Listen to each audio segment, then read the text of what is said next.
नमस्कार। आ रही है होली, रंगों की होली। कुछ कंफ्यूजन लेके भी आ रही है कि होली कब है, होली का दहन कब है।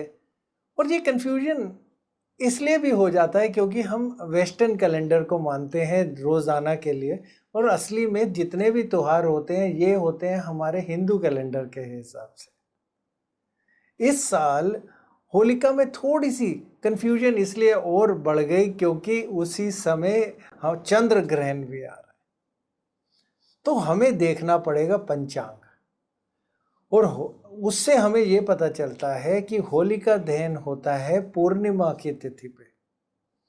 तो अगर हम पंचांग देखें तो 2 मार्च सुबह 6:16 में सूर्य उदय होगा और शाम को 5:18 तक चतुर्दशी चलेगी और उसके बाद पूर्णिमा शुरू हो जाएगी, जो चलेगी अगले दिन यानी 3 तारीख शाम तक 4:33 तक। लेकिन होलिका दहन हमारी विधि के हिसाब से अंधेरे के समय में होता है, तो 4:33 तक अंधेरा होगा नहीं और 2 तारीख को 5:18 के बाद पूर्णिमा लग जाएगी। लेकिन इसके अलावा एक और चीज़ है कि भद्रा के समय भी जब लगता है तब भी होलिका दहन नहीं होता। तो होलिका वाले दिन यानी 2 मार्च वाले दिन, जिसको हम होलिका दहन का दिन मानेंगे, लेकिन उसी दिन ही शाम को 5:18 से शुरू होकर 3 मार्च तक सुबह 4:56 तक हमारे पास भद्रा का समय भी लग जाएगा। तो जब भद्रा का समय लगेगा तो होलिका दहन तो हो नहीं सकता। तो हमें फिर से किताबों के अंदर जाना पड़ेगा और देखना पड़ेगा, क्योंकि एक विधि दी गई थी कि जो पुंछ भाग होगा यानी आखिरी का एक समय होगा, उस समय शुभ कार्य किए जा सकते हैं भद्रकाल के अंदर भी। जो ये अगर हम पंचांग के हिसाब से देखें तो रात्रि 12:50 से लेके रात्रि में ही 2:02 पे जो 1 घंटे 12 मिनट के आसपास का समय है, उस समय पुंछ भाग है भद्रकाल का, तो होलिका दहन हो सकता है।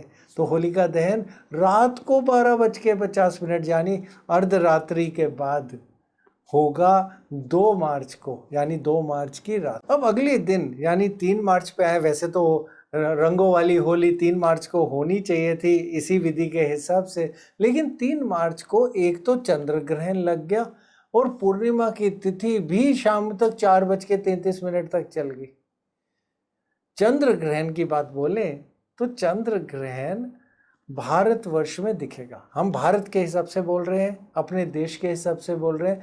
जो लोग हमें दूसरे देशों से देख रहे हो वो वहाँ पे सूतक का समय और चंद्र ग्रहण का समय अपने हिसाब से अपने मंदिरों से पूछ लें और अपने पुजारियों से पूछ लें, उनके पास पंचांग होते हैं, नहीं तो गूगल तो है ही।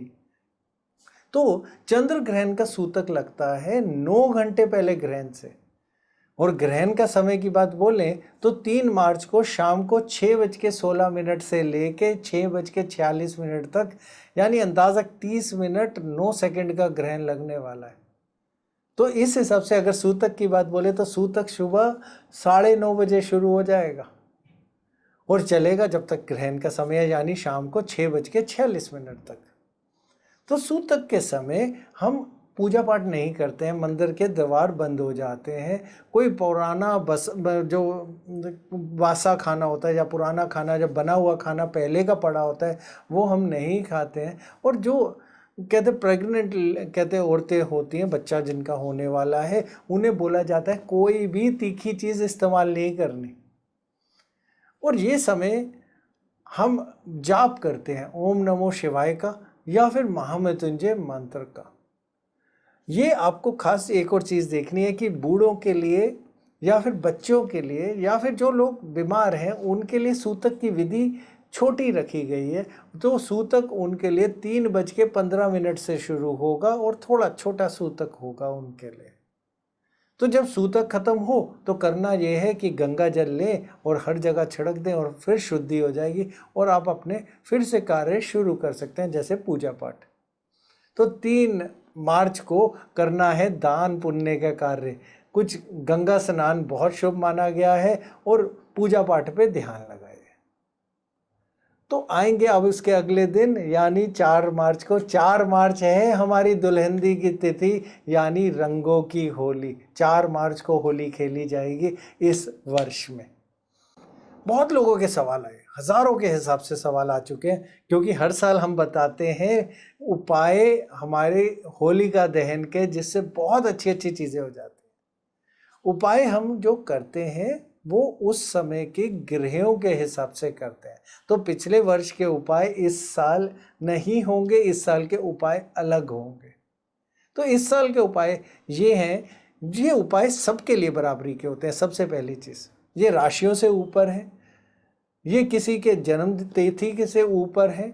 ये एक उपाय होते हैं क्योंकि होलिका दहन सबके लिए बराबरी का है, तो उस समय इस्तेमाल किए जाते हैं।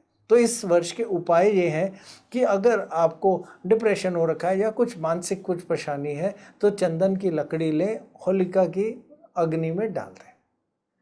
अगर आपको कोई शारीरिक बीमारी हो रही है, मानसिक बीमारी भी, जहाँ बीमारी की बात बोलें, तो काले तिल लें और होलिका की अग्नि में डाल दें। तो अगर उसके अलावा आपको समृद्धि की बात बोलें, पैसे की बात बोलें, अगर कोई परेशानी ऊंच नीच चल रही है, तो कुछ नहीं 4-6 बलियां ले, सूखी हुई जो कहते हैं हमारे गेहूं की होती हैं, वो लें और होलिका दहन में डाल दें। अगर कोई रिश्तों में परेशानी चल रही है, ऊंच नीच चल रही है, घर के रिश्तों में भी कोई परेशानी चल रही है, कुछ नहीं करना, सूखा नारियल ले और होलिका के दहन के समय अग्नि में डाल दें। उसके अलावा जो जैसी आप पूजा करते हैं, जो चीज़ करते हैं, वैसा ही करिए होलिका दहन के समय, और कुछ अलग विधि नहीं करनी है। बस ये जो चीज़ें हमने बताई, जैसी जैसी आपकी परेशानी हो उसके हिसाब से अग्नि में डाल दें, बस इतना सा कार्य करना है। और फिर देखिएगा ये होली आपके लिए कितनी शुभ जाती है। और हम यही चाहेंगे कि सबके लिए ये खुशियों की होली हो, खुशियों का त्यौहार हो, सब मिलजुल के, लड़ाई झगड़े भूल के, कोई भी दुश्मनी भूल के एक साथ होली मनाएं। नमस्कार।